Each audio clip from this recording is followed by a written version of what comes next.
So కంపెనీలు ఇన్వెస్ట్మెంట్కి సంబంధించి చేస్తున్న ప్రకటనలు అవైతే ఒక పక్క కేసులు, ఆంధ్రప్రదేశ్లో కుంభకోణాలు, దీనికి సంబంధించిన క్యాంపెయిన్ కూడా ఎక్కువగా జరుగుతుంది. ఆంధ్రప్రదేశ్లో అపచారాలు, ఆంధ్రప్రదేశ్లో అక్రమాలు, ఆంధ్రప్రదేశ్లో అవినీతి, ఆంధ్రప్రదేశ్లో కేసులు. తాజాగా మద్యం కుంభకోణానికి సంబంధించిన మద్యం కుంభకోణం ఉందో లేదో తెలియదు, మద్యం కేసు గురించి అయితే మద్యం కేసు గురించి జరుగుతున్న చర్చ మొత్తం దేశవ్యాప్తంగా, జగన్మోహన్ రెడ్డి కూడా నోటీసులు ఇవ్వబోతున్నారు, ఆయన కూడా అరెస్ట్ చేయబోతున్నారు లాంటి చర్చ దేశవ్యాప్తంగా ఉంది. అసలు ఏంటి సార్ మద్యం కుంభకోణం మీకు అర్థమైనంత వరకు? ఇప్పుడు ఫస్ట్ ఆఫ్ ఆల్ గవర్నమెంట్ ఉంది, గవర్నమెంట్కి లాస్ గెయిన్ అనేటువంటిది కోణాన్ని మనం పరిశీలించాలి. అదే సమయంలో ప్రజలు, సో ప్రజలు is the big thing, people are supreme.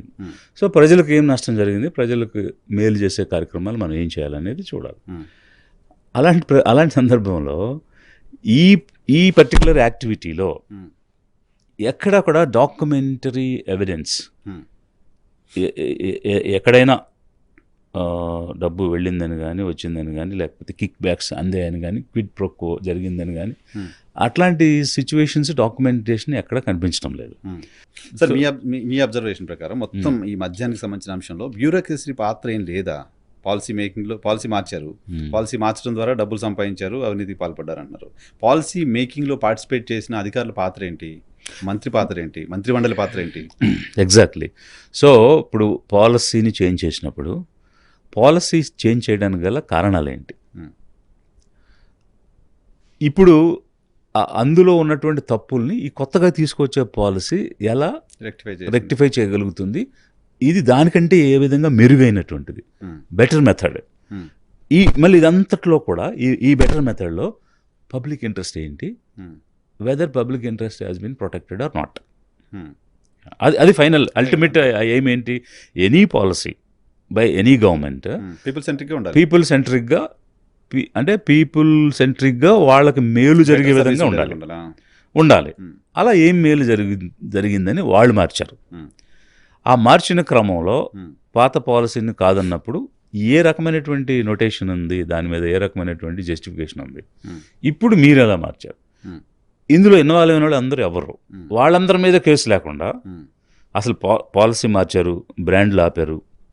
Okay, so మరి బ్రాండ్లు ఆపినప్పుడు మా బ్రాండ్లు వీళ్ళు కొనుక్కోవడం లేదు. సపోజ్ అర్థమయ్యే రీతిలో మాట్లాడుతుంటే కింగ్ ఫిషర్ ఉంది, మెక్డొనాల్డ్ కూడా ఉంది, ఇట్లాంటి కొన్ని ఉన్నాయి పాపులర్గా ఉండే, రాయల్ ఛాలెంజ్ సంథింగ్. ఇవి ఆ కంపెనీలు ఏమైనా మా బ్రాండ్ కొనుక్కోవట్లేదు ఈ గవర్నమెంట్ అని చెప్పినాయి ఎక్కడైనా? కంప్లైంట్ కూడా చేయలేదు ఎక్కడ. మరి తీసుకోండి అంటే ఇప్పుడు వ్యాపారస్తుడు నష్టం జరిగితే ఊరుకుంటాడా? ఇప్పుడు suppose AP is a big market అనుకోండి, if he's losing he will not keep quiet కదా. మరి ఎందుకని ఆ రకమైన కంప్లైంట్ కానీ, అట్లీస్ట్ వాదన కానీ, వాయిస్ కానీ లేదు అనేది ఒక పక్క. ఇక రెండో పక్క ఈ బ్రాండ్స్ని ఆపేసినందువల్ల పబ్లిక్లో అయితే మాత్రం ఒక అప్రోయర్ ఉంది, పబ్లిక్లో చాలా డిస్కషన్ జరిగింది అనేటువంటిది అయితే మనం చూసాం. ఏ విధంగా ఈ రకరకాల తాగాలనుకున్న బ్రాండ్ మా అందుబాటులో రావడం లేదు అనే ప్రభుత్వం ఎలా డిసైడ్ చేస్తుంది అనే ఇంట్రెస్ట్ ఉంది. అప్పుడు ఏం చేయాలి? విధానాన్ని కాదుగా మార్చాల్సింది, కావాల్సిన అది వాళ్ళ పబ్లిక్ ఏం కోరుకుంటున్నారో లేదు, దేనికి డిమాండ్ ఉందో ఆ డిమాండెడ్ ప్రోడక్ట్ తీసుకొస్తే సరిపోద్ది. కరెక్ట్, పాలసీ మార్చాల్సిన అవసరం లేదు. అదే అప్పుడు పాలసీ చేంజ్ చేసిన దగ్గర నుంచి అందులో ఇన్వాల్వ్ అయినటువంటి ప్రతి ఒక్కరి మీద కూడా చర్య తీసుకోవాలి కదా. అలా కాకుండా కేవలం ఒక టార్గెటెడ్గా కొంతమంది పర్సన్ తీసుకుని ఏమి ప్రూవ్ చేయాలనుకుంటుంది ఈ ప్రభుత్వం అనేటువంటిది వీఆర్ క్వశ్చనింగ్. వై? బికాస్ అక్కడ ఎక్కడ ఒక ప్రూఫ్ కనిపించడం లేదు, ఎక్కడా కూడా చేతులు మారినట్టు కనిపించడం లేదు. కేవలం వీళ్ళు చెప్పే స్టేట్మెంట్స్, వాళ్ళ బాకా మీడియాలో రాసేటువంటి అంశాలు తప్ప వాట్ ఈస్ ట్రూత్ అనేది మార్కెట్లో పెట్టారన్నారు, స్టాక్ మార్కెట్లో అన్నారు, దుబాయ్ అన్నారు, అమెరికాలో రియల్ ఎస్టేట్ వ్యాపారం అన్నారు, ఇక్కడ డంపులు అన్నారు. దేన్ని బిలీవ్ చేయాలో అర్థం కావట్లేదు. ఓకే, పని అవన్నీ నిజం అనుకున్నా, అది ఈ లిక్కర్ కంపెనీ నుంచి వచ్చింది అనే దానికి ప్రూఫ్ ఏది? మేము డబ్బులు ఇచ్చామని ఎవరు చెప్పట్లా, మా దగ్గర డబ్బులు అడిగారు కాబట్టి మేము ఇవ్వలేదు కాబట్టి మా కంపెనీ లిక్కర్ తీసుకోలేదని ఎవరు చెప్పట్లా, ఎవరు కంప్లైంట్ చేయట్లా. అంటే ఇప్పుడు దీనికి కౌంటర్గా కూడా కౌంటర్ వాదన కూడా ఇవ్వచ్చు మనం. ఎట్లా అంటే ఓకే మరి అయితే కుంభకోణం జరగలేదా, డబ్బులే రాలేదా, చేతులు మారలేదా, ఒకవేళ మారినా కూడా మీరు ఆ వైపు మద్దతుగా మాట్లాడుతున్నారా అని అంటారు కదా naturally. తిరిగి క్వశ్చన్ కూడా వేయొచ్చు, మనమే వేసుకుందాం ఆ ప్రశ్న. నేనేమంటానంటే ఇక్కడ మొదట మనం ఇనిషియల్ డిస్కషన్లో 2 మాటలు మాట్లాడుకున్నాం. ఒకటి గవర్నమెంట్కి ఏం లాస్ వచ్చింది, ప్రజలకు ఏం నష్టం జరిగింది. ఈ 2 అంశాలు ఒకవైపు అయితే, మద్యం అనేటువంటి అంశంలో గత ప్రభుత్వం అబాసు పాలైంది, దాని మీద ప్రజల్లో వ్యతిరేకత వచ్చింది అనేటువంటి చర్చ జరిగింది. సో జరిగినప్పుడు మీరు వెలికి తీయండి, ఎక్కడ ఎవరు ఏ విధంగా ఇచ్చారు దానికి ప్రూఫ్ చూపించండి, డాక్యుమెంటేషన్ కల్పించండి. అవన్నీ కల్పించకుండా మీరు human resource, man power, person power అన్నీ కూడా మీరు వేస్ట్ చేస్తున్నారు, గవర్నమెంట్ టైం కూడా వేస్ట్ చేస్తున్నారు. కుంభకోణం జరిగిందా లేదా అనే దాన్ని మనం ఏమి ఎండార్స్ చేయటం లేదు.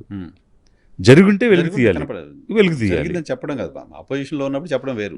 అపోజిషన్లో ఉన్నప్పుడు ఓన్లీ ఒక allegation statement. But when you have come in to power, దాన్ని వెలికి తీసి జనాలకు చూపించాలి కదా. అక్కడ ఫెయిల్ అయిపోతుంది కదా గవర్నమెంట్. దీంట్లో జగన్మోహన్ రెడ్డి అరెస్ట్ కూడా జరుగుతుంది అంటే ఒక క్యాంపెయిన్ జరుగుతుంది, పాసిబిలిటీ ఉందా సార్? మీ ఎజంప్షన్ పొలిటికల్ పార్టీగా మీరేమనుకుంటున్నారు?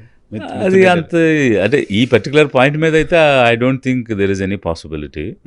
Why? Because as of now there is no evidence, and there is no evidence of saying that these popular brands and they have come up with a representation. మాకు government cooperate చేయలేదు, మాకు తీసుకోలేదు అనే దానికి లేదు. This much we have paid, this much have been demanded అని చెప్పడానికి evidence లేదు. ఒకవేళ మధ్యలో ఎవరైతే వీళ్ళు లిస్ట్ అవుట్ చేసిన వాళ్ళందరూ ఒకవేళ వాళ్ళు అన్నట్టు తీసుకుని ఉంటే, మేము వాళ్ళు తీసుకుని పర్టికులర్గా నేను సీఎంకి ఇచ్చాను, చారు వేశాను అని చెప్పడానికి కూడా ఆధారాలు ఏమీ లేదు.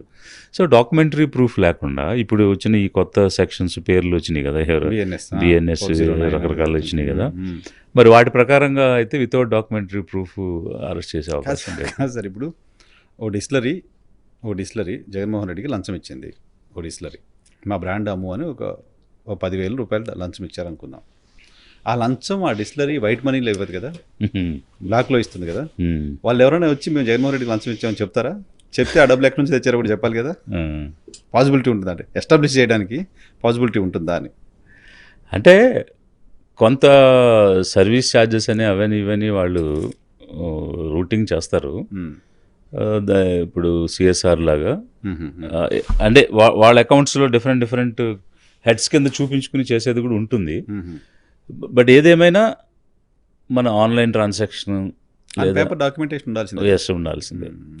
ఓరల్ స్టేట్మెంట్తో మనం కంక్లూజన్కి రాలేము. ప్లస్ గత గవర్నమెంట్ సమయంలో మనం విన్నది ఏంటంటే చాలా వరకు క్యాష్ ట్రాన్సాక్షన్స్ కూడా జరిగినాయి, యూపీఐ లేకుండా జరిగాయి. అదే కదా మేజర్ చాలా మంది బిలీవ్ చేయడానికి కారణం ఏంటంటే యూపీఐ లేకుండా చేశారు. ఇంకా దాన్ని ఎవరో ఏం చేయలేరు కదా, ఆన్ పేపర్ కనపడదు అక్కడ. అదే ఎన్ని సీసాలు అమ్మారో అన్ని సీసాల డబ్బు గవర్నమెంట్కి వచ్చిందా లేదా, దేర్ ఎండ్స్ ద మ్యాటర్. అంటే ఇప్పుడు మీరు సప్లైలో కూడా పేపర్ మీద లేకపోతే ఇంకా యూ కాంట్ అసెస్.